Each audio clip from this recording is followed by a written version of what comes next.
Whenever you move God out of an equation, you create a void in that space. And when you create that void, it gets inhabited by something. And what has been inhabiting this empty void that people have due to the fact that God is being dismissed in every segment of the society is this emptiness that gets filled with illegitimacy. And when you fill that emptiness with the wrong thing, while for a moment it may seem like it's satisfying, it becomes like cotton candy. It's sweet up front, but it dissipates real quick. And so what we're saying is that as the culture moves from God, as God is moved out of every education, entertainment, and even religion, that void is being filled with all the wrong things. And so you're having the growth of tumors, if you will, that are cancerous to our well-being, to our families, to our culture. So when that happens, then you're in a survival mode. And when you're in the survival mode, you're just trying to get by, even if it hurts other people for you to do so.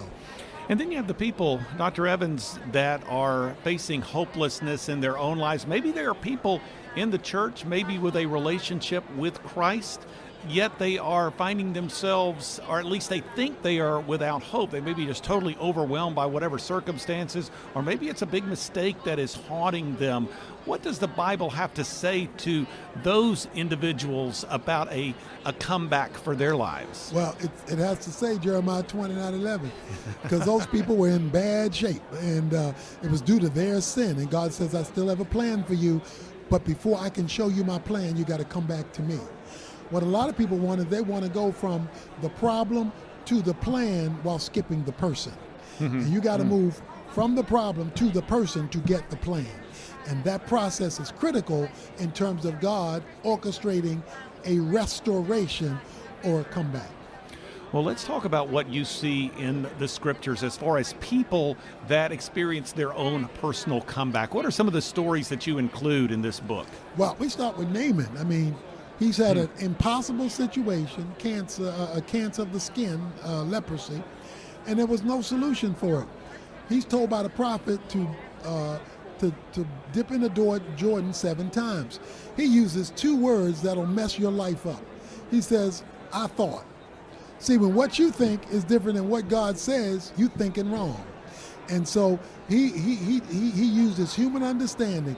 But when he finally got around to swallowing his pride, doing what God said do, and completing it 7 times, that's the number of completion in Scripture, he got a supernatural intervention. We talk about the fact that in Luke 5, Peter, he's been fishing all night, he's caught nothing. It's not working for him. And God says, I want you cast out to the deep and throw your net in. He says, well, wait a minute, we've been fishing all night and caught nothing. I'm a fisherman, you're a preacher. You stick to preaching, I'll stick to fishing. And when he finally humbled himself and did what God said do, he caught the biggest fishing net of his career. So you see, God has a way of reversing things when you allow him to dictate your actions and when you complete the dictation and don't cut it short. So what could you say as far as a couple of action steps that people can take practically if they're in that hopeless situation today to really get into that step that you mentioned that people so commonly leave out, and that is experiencing the person of Christ? How can they begin to walk in that?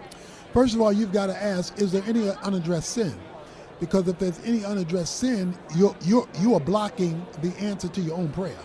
So Jesus came, first of all, to deal with sin, and out of that to deal with circumstances. So am I identifying and giving God the right to address sin in my life? Now, once sin has been addressed, if sin is the case, then I want to ask, what biblical steps is God asking me to take in regard to whatever the issue is I'm dealing with?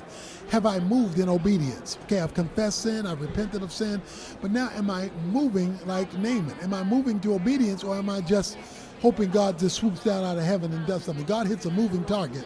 That's why it's called walking by faith and not talking by faith, okay? There's got to be movement going on here. When he's hit a movement target, when you are moving, then you trust God to intervene and respond to your movement in orchestrating circumstances for your recovery. He will take ownership for your recovery when you're willing to take the medicine he prescribes.